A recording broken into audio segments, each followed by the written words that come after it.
আচার যদি এরকম রসে ভরা ঠাসা ঠাসা হয় তাহলে আর কি লাগে। হ্যালো এভরিওয়ান, সবাই কেমন আছেন? আশা করছি ভালো আছেন। আমিও আপনাদের দোয়া এবং ভালোবাসায় অনেক ভালো আছি।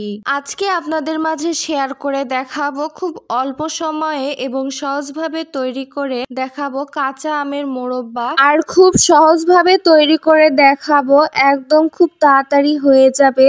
তো এখানে আমাদের লাগবে কাঁচা আম। অবশ্যই কাঁচা আম নিতে হবে, পাকা আম নিলে একদমই চলবে না।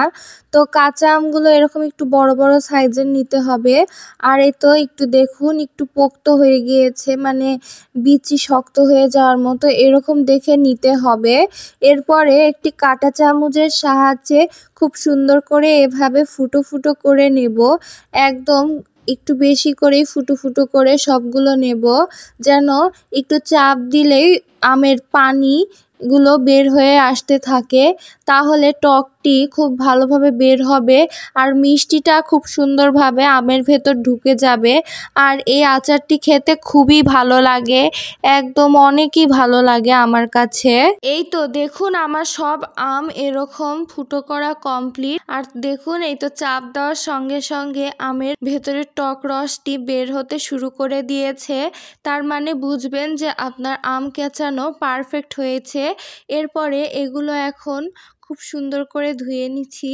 নেওয়ার পরে একটি বাটিতে বেশি করে পানি নিয়েছি আর এখানে দিয়েছি চুন।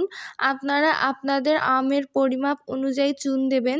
যেহেতু আমার আমগুলো একটু বেশি ছিল, তাই চুনের পরিমাণটি বেশি করেই দিচ্ছি। আর চুন দিয়ে ভেজালে খুব সুন্দরভাবে আমের টকটি বের হয়ে যায় এবং একটু শক্ত শক্ত থাকে, এজন্য চুন দেওয়া। এই তো একটি চামচের সাহায্যে খুব সুন্দর করে এভাবে নাড়াচাড়া করে চুন এবং পানি মিশিয়ে নিয়ে এখন সবগুলো আম এভাবে দিচ্ছি এগুলোর মধ্যে। দেওয়ার পরে এগুলো 8 ঘন্টার জন্য রেখে দেব। 8 ঘন্টার জন্য রেখে দিলে দেখবেন খুব সুন্দরভাবে একদম সেট হয়ে গেছে। এরপর দেখুন 8 ঘন্টা পর চলে এসেছি। একদম আমগুলো কালো কালো হয়ে গিয়েছে, ভয় পাওয়ার কোনো কারণ নেই। এগুলো একটু এরকম হবে। আর দেখুন, আলো দেখা যাচ্ছে, একদম খুব সুন্দরভাবে ফুটো ফুটো হয়ে গিয়েছে। এখন আমগুলো ধুয়ে পানি ঝরিয়ে নিব। এরপরে অন্যদিকে একটি বাটিতে নিয়েছি পাঁচফোড়ন। পাঁচফোড়নটা আমি দিয়েছি একটু সেন্ট হওয়ার জন্য। আর দিয়ে দিলাম শুকনো মরিচ ভাজা কয়েকটি। এরপরে কড়াইয়ে দিয়েছি পরিমাণ মতো চিনি। আপনারা যতটুকু মিষ্টি খাবেন ততটুকু দেবেন, যেহেতু মোরব্বা তাই একটু বেশি করে দিতে হবে। আর যতখানি চিনি দিয়েছেন তার অর্ধেকখানি পানি দিতে হবে। এরপরে এখানে দিয়েছি দারুচিনি আর দুটো সাদা এলাচ দিয়ে খুব সুন্দর করে এভাবে নাড়াচাড়া করে মিশিয়ে নিচ্ছি, যেন চিনি এবং পানি মিশিয়ে যায়। আর চুলার জালটি বাড়িয়ে দিয়ে এভাবে নাড়াচাড়া করে নেব। বলক না ওঠার আগে আম দেওয়া যাবে না। এরপর এ তো দেখুন বলক উঠিয়ে গিয়েছে। আর এদিকে আমার আমগুলো খুব সুন্দর করে পানি ঝরিয়ে নিয়েছি। এখন সবগুলো আম এগুলোর মধ্যে দিয়ে দেব। দিয়ে এখন আলতো করে নেড়ে দেব, বেশি একদম নাড়বো না, তাহলে ভেঙে ভেঙে যাবে। যেহেতু চুন দিয়েছি একটু শক্ত শক্তই থাকবে, তবু একটু সাবধান থাকা ভালো। এই তো দেখুন কিছুক্ষণ পর পর একটু করে নেড়ে দিচ্ছি। আর আমার এটি বানাতে বেশিক্ষণ লাগেনি, জাস্ট 20 মিনিটের মতো লেগেছে। চুলার জালটি বাড়িয়ে দিয়ে এভাবে নাড়াচাড়া করে সবগুলো মিশিয়ে নিচ্ছি আর আলতো করে নেড়ে দিচ্ছি। দেখুন পানি একদম শুকিয়ে এসেছে একটুখানি। আর একটু করে নেড়ে দিচ্ছি আর কালারটি অনেক চেঞ্জ হয়ে এসেছে। বলেছিলাম এভাবে কালো হয়ে গেছে, ভয় পাওয়ার দরকার নেই। এই তো দেখুন এখানে শুকনো মরিচ আর পাঁচফোড়নগুলো আধা গুঁড়ো করে নিয়েছি, মানে একটু দানা দানা আছে।